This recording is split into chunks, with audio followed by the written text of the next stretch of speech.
প্রতিদিনের মতো সকালে মেয়েকে স্কুলে নিয়ে যাওয়ার জন্য প্রস্তুতি নিচ্ছিলেন রামিসার মা বাবা। তবে হঠাৎই খুঁজে পাওয়া যাচ্ছিল না 7 বছরের শিশুকন্যাটিকে। পরিবারের সদস্যরা প্রথমে আশেপাশে খোঁজাখুঁজি শুরু করেন, কিন্তু দীর্ঘ সময় পার হলেও কোথাও তার কোনো সন্ধান মিলছিল না।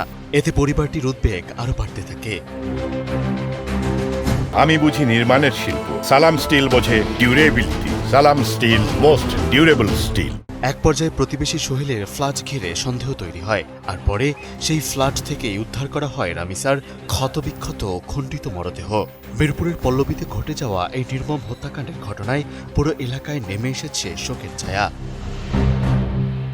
পুলিশ ও স্থানীয় সূত্র থেকে জানা যায়, পল্লবীর 11 নম্বর সেকশনের বি ব্লকের একটি বাসায় পরিবার নিয়ে ভাড়া থাকতেন ট্রাভেল এজেন্সি কর্মী আব্দুল হান্নান। একই বাসার পাশের একটি কক্ষে বসবাস করতেন সোহেল শম্পা দম্পতি। প্রতিবেশী হওয়ার কারণে রামিসাদের পরিবারের সঙ্গে তাদের পরিচয় ছিল।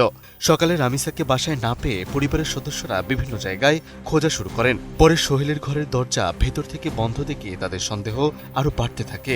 ডাকাডাকি করে কোনো সাড়া না পেয়ে শেষ পর্যন্ত জাতীয় জরুরি সেবা 999-এ ফোন করা হয়। খবর পেয়ে পল্লবী থানা পুলিশ ঘটনাস্থলে গিয়ে স্থানীয়দের সহায়তায় দরজা ভেঙে ঘরে প্রবেশ করে। ঘরে ঢুকেই সোহেলের কক্ষে রক্তের দাগ দেখতে পায় পুলিশ। এরপর খাটের নিচ থেকে উদ্ধার করা হয় শিশুটির মাথাবিহীন মরদেহ। আর ঘরের টয়লেটে একটি খালি প্লাস্টিকের বালতির ভেতর পাওয়া যায় বিচ্ছিন্ন মাথা। পুলিশ জানায়, মরদেহ উদ্ধারের সময় শিশুটির শরীর বিবস্ত্র অবস্থায় ছিল। এ সময় অভিযুক্ত সোহেলের স্ত্রী শম্পাকে রান্নাঘরে লুকিয়ে থাকতে দেখে আটক করা হয়। তবে পুলিশ ঘটনাস্থলে পৌঁছানোর আগেই বাসার গ্রিল কেটে পালিয়ে যান অভিযুক্ত সোহেল। পুলিশের ধারণা, হত্যার আগে শিশুটিকে পাশবিক নির্যাতন করা হয়েছিল। পল্লবী থানার পরিদর্শক এমাদুল হক জানান, প্রাথমিকভাবে ধারণা করা হচ্ছে সোহেল কৌশলে শিশুটিকে নিজের ঘরে ডেকে নেন। এরপর সেখানেই হত্যাকাণ্ড ঘটানো হয়। হত্যাকাণ্ডের পেছনের কারণ, ঘটনার সময়কার পরিস্থিতি এবং এই ঘটনায় অন্য কেউ জড়িত ছিল কিনা সব দিক গুরুত্ব দিয়ে তদন্ত করা হচ্ছে বলে জানান তিনি। মামলার যে বিষয়টা, আইনগত যে বিষয়টা, সেটা ভিকটিম ডিজিজদের মা বাবা তারা দুজনে এখন ট্রমাটাইজড অবস্থায় আছেন। আমরা ওনাদের সাথে যোগাযোগ করে আমরা একটা তাদের মধ্য থেকে অভিযোগ নেব, নিয়ে আমরা এটা ফর্মালি মামলা নেব।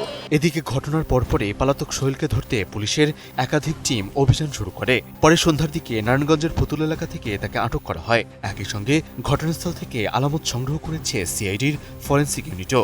আর এই নির্মম হত্যাকাণ্ডের ঘটনায় এখনও আতঙ্ক এবং শোক ছড়িয়ে আছে পুরো পল্লবী এলাকায়। মেহেদী হাসান, এটিএন নিউজ।